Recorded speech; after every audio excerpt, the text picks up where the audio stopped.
So in modern Satanism, there's clearly an artistic drive there.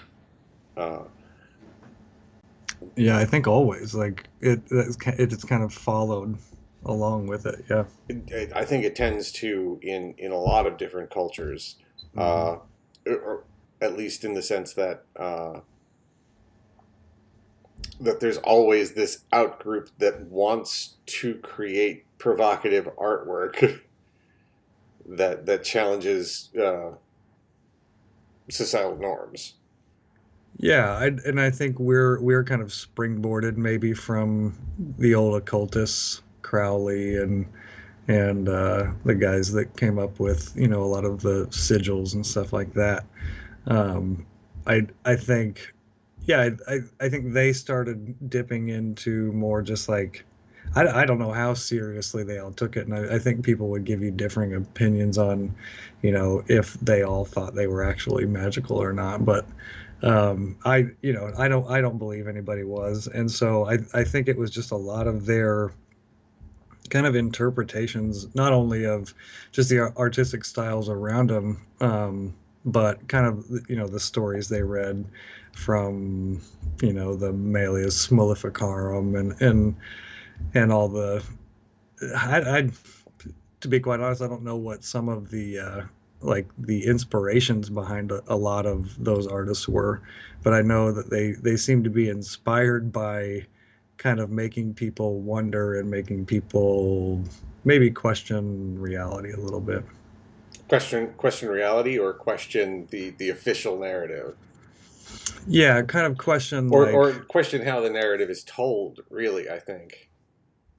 sure, yeah, which I think eventually probably funnels down to perception and how just how people perceive everything, and and I think it those perceptions can eventually come become somebody's reality, sure, and I think we've seen that in art in Satanism as well, that for lack of a better word, it just like starts getting a little theistic and you know swing away at that, I would say. But I that yeah and I think now with like the kind of technological advances that we have and the interconnectivity, of course the art's going to blow up everywhere in kind of every culture, but and the Satanism one is no different, but it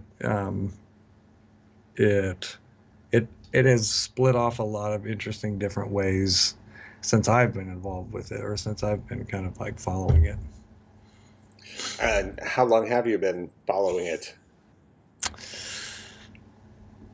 I I will see. I'm 37 now, and I would go back probably to late college. So like, yeah, so probably 15 to 20-ish years, 15, 17 years of kind of just via pop culture and via movies and music and everything, kind of just started wondering. I grew up in church and like very, very much in church all the time.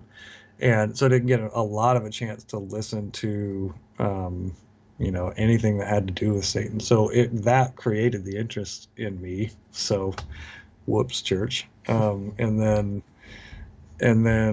I think it was less about rebellion and more just about like, well, I think the art's cooler. Um, that's just personal preference.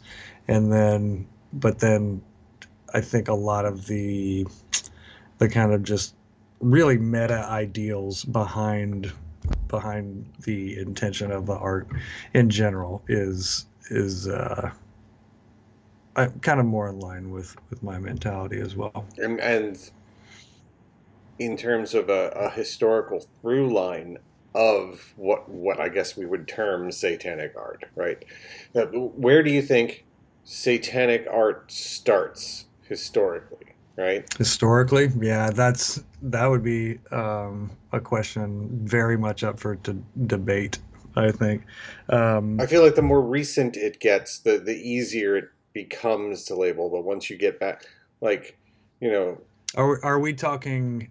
Can we narrow it down to just the word Satan, or because you've got the Luciferian stuff, which started, you know, probably late 1600s, maybe early, maybe even earlier than that, and so they were depicting Satan a lot, but then fast forward to now, and where is that narrative now, or where did that narrative start? Sorry. Well, I guess Um, I guess the question becomes where is it declaratively satanic versus subversive, right? Like yeah, you want the Paradise Lost. line. Milton wouldn't call himself a Satanist, Right, and neither would like Gustav Doré, right? right? And but he's the Satan art god. He's art Satan for sure. And so yeah, I think that's a really interesting question. Like everybody was drawing Satan and getting commissioned to depict Satan one way or another, but then like actual Satanists, COS would tell you that they were probably the one of the first ones to do real satanic art, and to an extent they might be right in some areas. And before that, I know there were like Luciferian communities, and I think what is it, the Order of Thule or something like that. I can't remember what it is, but there's something that goes back that claims to be satanic before Church of Satan, and I think you can kind of like you can just keep dissolving that back down. Church of Satan, I think they had a big part in it, in bringing it to the public eye and making it acceptable. I don't know that they started it necessarily. I think I could pinpoint areas in history, um, like like the Black Plague, where Satan was getting depicted a lot because he was being used as fear to drive people into the church and drive people's money into the pockets of the church. So that was one of the huge ones. And then I think you see it a lot around wars, and but then kind of this idea of um, the product of Satan now is interesting. I think it's at some point it turned into a product, and I think Church of Satan had a really big part to do with that too. So people might disagree with the methods on that as well. I don't know. I asked you if you had a guess, and I kept talking. I no, it's tricky for where I think that would be pinpointed for me. I think that uh, irrespective of, because one of the things that I thought Jesper Peterson said very well in the documentary was that the beginning with the Church of Satan, it was like post Christian, right? Like it's taking the Sure. ideas and leaving Hmm. Christianity behind. And if you're leaving Christianity behind, then there's no reason to not look for. I mean, it's a mythology, so mythologies, because they're made by humans, tend to all follow similar structures, right? So if you go Yeah. into other cultures and look for their bad guy, that's kind of where I think the Temple of Set thing makes sense in a way, where he was just, oh, okay, so well, in Egypt this was the good god and this was the bad god, and that's basically the same thing. So he's just kind of Hmm. mapping one religion onto another and looking for similarities between them. Right. And if you start doing that, then you can find what I think would constitute Satan in any given set of mythology, right? Right. Yeah. The good versus evil story anywhere, and usually found. I'll go so far as to say that I think it is the majority of the time found in times of tumult, in times of turmoil like war or Well, particularly because, uh, disease, famine, blah blah blah. well, I think that stems from, uh, it's a history is written by the victors thing, right? Hmm. Like the group of And people who gets demonized? right, who gets demonized. And Hmm. I think there's always, no matter what, you know, mythology you're looking at, the group that's being demonized kind of has to default to some sort of artistic expression to try and get their point across to the wider population. Yeah, it's a banner that says we're not crazy. We're doing beautiful things, and and these people say that we're evil. I think, yeah, certainly with Q right now, there's a very anti-Semitic demonization of a culture and individual people, and and that to me has been really really overt, and kind of like living through that and seeing that kind of directed. I mean, hate is kind of a general word, but like, yeah, that kind of directed aggressive nature, it, people to people, is odd. So, what is it that satanic, however we define satanic art, what are the general themes of it? I think a lot of people would say rebellion, against uh, harmful thoughts of ways of thought. No, that maybe is a little general, but harm at very least now it's harmful religious theocratic authoritative kind of stuff, and I think it exists, maybe even in a small way, um, just to hold the place, so that something does hold the place of, hey, everything deserves to be questioned. Like, no, nothing goes unquestioned, and um, and then the things that are popular, that are bad, are the hard things to question, and I think Satanism does a lot of that. Questions, the things that, like, the well, just the overreach in general, that the theocratic side of religion has. I think it's been pretty staunch in its history, in that, I think, kind of just speaking truth to power, or trying to anyway. So, do you find you do Dark Art of Drawing on TSD TV? Correct. Yeah, it's my drawing. It's kind of, I guess you would call it a tutorial show, but sometimes it's not too. Well, it seems like it's a very meditative process for both you and the viewer. 100%. Yeah.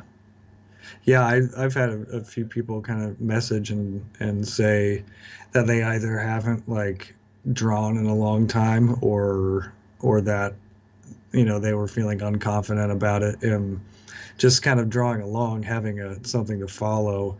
I think it just kind of, like, it gets your fingers loose, and it gets your brain loose, and then you're able to kind of start creating on your own. That really is why I even wanted to kind of run the show, was to just, like, not to teach people how to draw what I'm drawing necessarily, but, like, to teach people to fish rather than to give them a fish.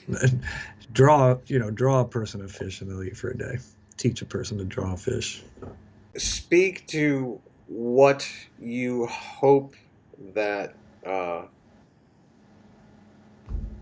this new burgeoning satanic art movement is what direction do you hope it heads in? What kind of change do you hope it spurs? That's a really big question.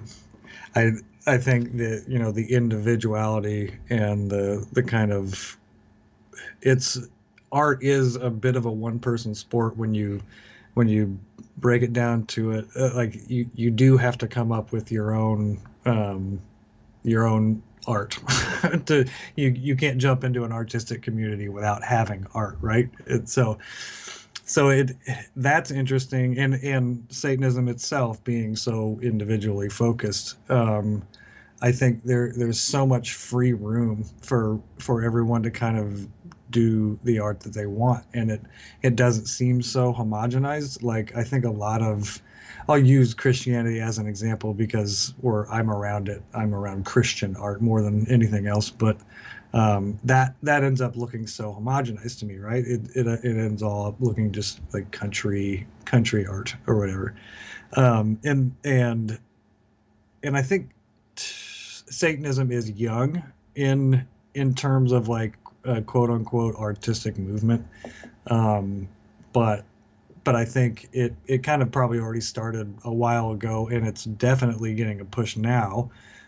In terms of where I hope it goes, I would hope that it does maintain a um, again, to use the word rebellious, but kind of like an era of civil dissent, and because I think that's important, especially when you're talking in political circles, and you have to you have to sometimes be able to say the hard thing in a group that doesn't want to hear it, I guess. Do you find, I think I know what you're getting at there, and I'm going to ask this crudely, but do you think that uh, I I know that Satanism isn't a political thing; it's a religious thing, but it definitely skews in certain directions of the current political spectrum. Uh, which do you think is worse? The theocratic rules that they're trying to enforce, or just the general tasteless tackiness of their art? the the tackiness of the art really only serves to sour the methods even further. I think the it well, it seems so just second thought, and so, the things they focus on are basically just like kind of exclusionary things, like we don't want LGBT community in our community, and therefore that ends up leaking out into political stuff all the time, and so that and the art behind it just seems so it, there's no substance to it. There isn't anything to push there, because if there was art, it would basically look like no gays allowed. It would look like Westboro Baptist signs, if you were to make art about that. So that's really, I think that's tough for a the Christian community doesn't have it easy in terms of like things that they can branch out and say that they're against, right? Um, because as proven over time, like I said, it's just been exclusionary to people. It's kind of like a art punches up, and therefore when you're on top, it's very hard Exactly. to, Yeah. yeah. Yeah, punching up is one of those things that is important when you're doing art. And I sometimes I know a lot of my stuff is like really kind of like cartoony or jokey or sarcastic or whatever, but but that's just kind of like my personal voice. That's like me coming through in that. And And I think, well, I'll go so far as to say I think color is should be allowed in satanic art now. Make satanic art colorful again, because there's a lot of black and red and gray and white, and which is awesome. But as we found out, it looks shit on screens, right? So we've gotta start using other stuff. Looks great in print, crap on screens. And the world moves on. Yeah, right. Yeah, that's really only an issue that us tech dorks have to worry about. But it's an important thing to worry about. Hmm. But I think that's interesting. Like red being like the color of Satanism, and being the hardest color to use, not only on screen but also, in paint and in ink in real life.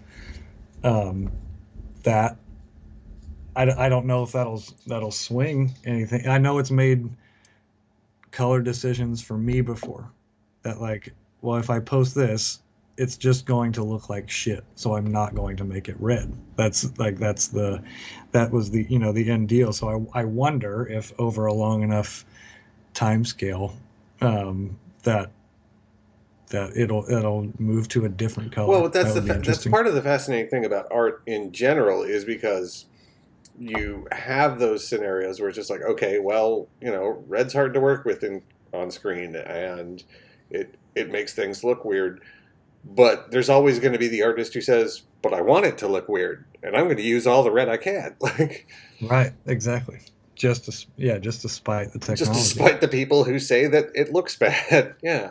Uh-huh. Yeah, yeah. And And so again, there's a kinship there.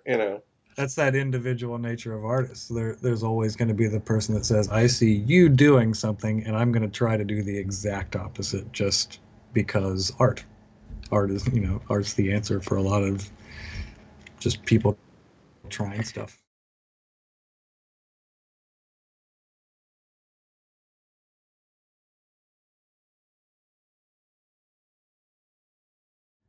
I've heard enough about people starting to do really small scale government farming, and which I think seems attractive to a lot of, like, say you're a kind of a young retiree or something, and you want to, like, make your, like, beer money or whatever, and send crops to the government or whatever. But that almost becomes like a feudalistic system, and I know a lot of places out in, like, Oklahoma are Well, I starting to do mean, the that. worst part about it is it's there, but it's also like vaguely hidden, right? Like that odds are through some chain of LLCs being owned by corporations, being owned by other corporations, that the apartment complex behind the Walmart is at least partially owned by Walmart. And you're like, Right. motherfucker, Yeah. that's shitty. That's like the Yeah, company it's just, store, you always see stuff that makes you hang your head like that, and especially, like, being in the like branding and marketing background that I have, just like academically, I I feel like I have the glasses from what they shit. live. They Live. Yeah, thank you. I could think of John Carpenter and not They Live. Yeah, it kind of feels like I have those glasses on a little bit, Yeah. like that you just see who's selling what to who, and you just start following the money, and it's pretty easy. Yeah, it's kind of like.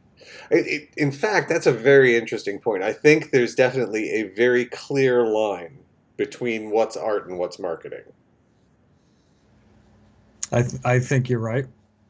Um, well, all right, I'll let you go first, and then I'll No, give well, mine. I mean, What's you that know line? there are a lot of really talented artistic people working in marketing, but there's sort of this kind of, yeah, but you don't really believe that. You just put that together for the money to sell it to the people, and like you wanted to make your paycheck. And Yeah, I can't fault you for that, but at the same time, makes me respect you a little less, right? Like, right. Yeah, exactly. I and you see it within satanic art too. That is in, I think, full effect, because it's a smaller community, and I've had discussions with people that sell stuff or trying to start stores or merch or whatever, and I sell a little bit of merch, but it's like mostly joke shit, and like, I've never, like, sold a T-shirt of the Randy brand or anything like right. that. And I'd take a commission from somebody to do a T-shirt or whatever.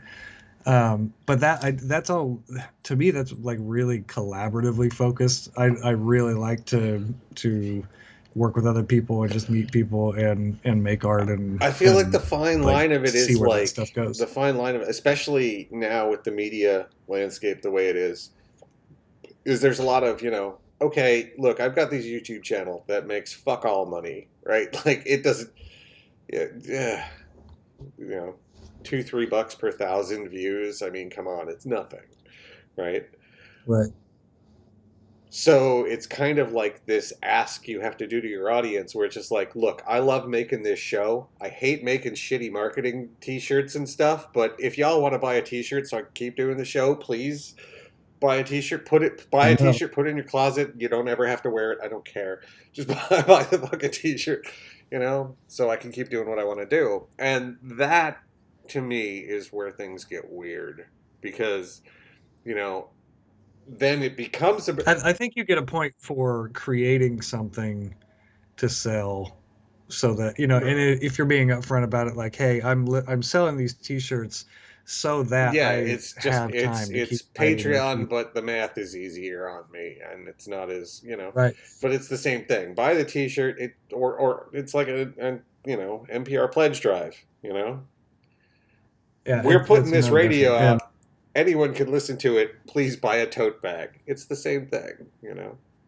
yeah, and but then you get into like you could get into marketing discussions of like what t-shirt sells the best. And Right, that's the point I think when it, if you just make a t-shirt for the fans that says your shit on the t-shirt, um, that has your logo on it, that totally makes sense. And then, but then there's more clever ways to do it, and that might sell more t-shirts, and that's where the right. kind of But the like thing, gray, like and don't be evil right, and so conversation I comes think in. the difference between art and marketing is, like, okay, I've got the T-shirt so I can get paid, versus I'm in the T-shirt selling business now.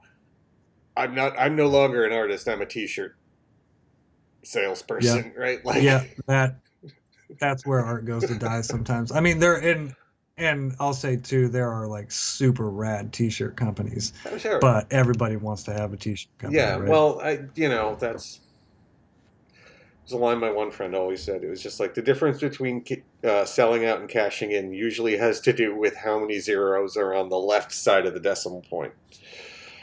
Fuck yeah, That's just exactly. life. Yeah, I've always tried to keep myself in check with like I'll put a piece of merch out there and it's like here I put my art on a piece of merch um because I like it and I would wear Right, it. So if you would wear it, you can wear it too. And the yeah, right. kind of Versus the because marketing. every artist has those ideas sometimes where it's just like I could do this and it would sell a shitload, but I don't care about it. And I if don't I want. I could film my place would look like, when they walk into John Doe's apartment in the movie Seven, and he's got all the notebooks and shit. If I wrote down every dumb idea I had that I knew would sell a T-shirt, like yeah, it would look like Right, that. Yeah, but yeah, it's kind of those.